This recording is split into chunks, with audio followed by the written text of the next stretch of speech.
సంగారెడ్డి పట్టణంలోని అంబేద్కర్ స్టేడియంలో దసరా వేడుకలు ఘనంగా జరిగాయి. ఈ సందర్భంగా రావణ దహనాన్ని నిర్వహించారు. కార్యక్రమంలో జగ్గారెడ్డి దంపతులు, టీపీసీసీ సీనియర్ నేత జట్టి కుసుమ కుమార్ పాల్గొన్నారు.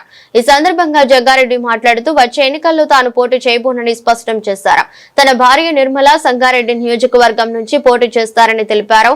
10 ఏళ్ల తర్వాత మళ్లీ ఎన్నికల్లో తాను పోటీ చేస్తానని చెప్పారు. అదేవిధంగా యువతకు పిలుపునిస్తూ డ్రగ్స్, గంజాయి వంటి మత్తు పదార్థాలకు దూరంగా ఉండాలని సూచించారు. వాటికి బానిసలై జీవితాలను నాశనం చేసుకోవద్దని హెచ్చరించారు. అంతేకాదు అతి వేగంతో వాహనం నడపకుండా జాగ్రత్తలు తీసుకోవాలని విజ్ఞప్తి చేశారు. ముఖ్యమంత్రి రేవంత్ రెడ్డితో మాట్లాడి మా కుసుమ్ కుమార్ కూడా ఉన్నాడు, నా క్లాస్మేట్, తప్పకుండా ఈమె పూర్తి బాధ్యత అప్పచెప్తున్నా. నెక్స్ట్ ఎలక్షన్లకు ఈమెనే ఎమ్మెల్యే క్యాండిడేట్గా,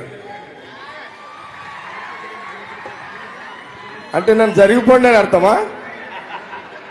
మరి ఓ అన్నారేంది? మరి నెక్స్ట్ ఈమెనే మీకు ఎమ్మెల్యే. నేను ఓట్లు అడుగుతలే, ఓన్లీ మాట్లాడుతున్నా అంతే. నెక్స్ట్ ఈమెనే వచ్చే ఎలక్షన్లకు ఈమెనే ఎమ్మెల్యే. నేను బ్యాక్గ్రౌండ్ మొత్తం పండుగలు చేస్తా, అన్ని చేస్తా. నేను నా వయసు ఇప్పుడు 59.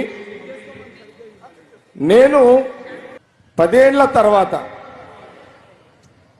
10 years మీరందరూ 3 సార్లు నన్ను ఎమ్మెల్యేగా గెలిపించారు. నాకు శక్తి కొలది నేను చేసి పెట్టిన, ఎంత చేయాలో అంత చేసేసిన. మీ అందరికి తెలుసు. నీళ్లు తెచ్చిన, ఐఐటి తెచ్చిన, అన్నీ చేసిన. ఇవి చెప్పుకుంటే టైం సరిపోదు. ఆ రోజు రాజశేఖర రెడ్డి గారి నుంచి మొదలుకుంటే రోషయ్య గారు, కిరణ్ కుమార్ రెడ్డి గారు, ఈరోజు కాంగ్రెస్ గవర్నమెంట్ ముఖ్యమంత్రి రేవంత్ రెడ్డి గారితో చేసి పెడతా. నేను 10 ఏళ్ల తర్వాత మళ్ళీ పోటీ చేస్తా, ఇప్పుడే పోటీ చేయక. మీకు క్లారిటీ ఇచ్చేస్తున్నా మీ అందరికీ. ఇంకా 10 సంవత్సరాలకు నేను సంగారెడ్డి నియోజకవర్గం నుంచి ఎమ్మెల్యేగా పోటీ చేస్తా. అప్పటిదాకా నిర్మల మధ్యలో ఎవరు వస్తారో తెలియదు. మా చెర్యాల అంజనేయులు కష్టకాలంలో పనిచేస్తుండే, ఆయనకు కూడా ఒక అవకాశం ఇవ్వాలి. కాబట్టి సంగారెడ్డి ప్రజలకు ఒక క్లారిటీ ఇస్తే బాగుంటుందని ఇవ్వడం జరిగింది.